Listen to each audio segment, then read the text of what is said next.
শনিবার দিন বেড়াইতে গেছে একজন ছোট্ট মেয়ে তার বড় বোনের বাড়িতে।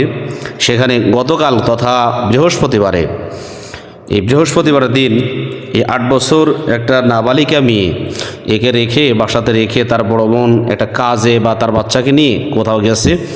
সেখান থেকে ঘুরে এসে দেখে যে তার যে স্বামী সজীব হোসেন নাম, এই সজীব হোসেন এই ছোট্ট নাবালিকাটাকে ধর্ষণ করে তাকে অজ্ঞান অবস্থায় সেখানে ফেলে রেখেছে। প্রিয় ভাইরা আমার, তার একজন স্ত্রী আছে, তারপরেও তার এই নাবালিক একটা মেয়ের সাথে কেন এই ধরনের আচরণ করতে হবে? এটি কি মানুষ না জানোয়ার না পশু? এ কোন সভ্যতায় আমরা গেলাম? আসলে এই জায়গাতে যে সমস্যাটা হয়েছে সেটি হচ্ছে কোরআনুল কারিমের বিধান লঙ্ঘিত যেখানেই হবে সেখানেই গজব নেমে আসবে। কোরআনুল কারিমের বিধান যেটা সেটি হচ্ছে পর্দার বিধান যদি আজকে থাকতো তাহলে এই অঘটনগুলো হতো না।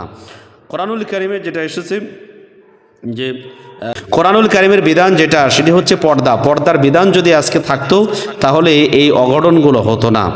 কোরআনুল কারিমের যেটা এসেছে যে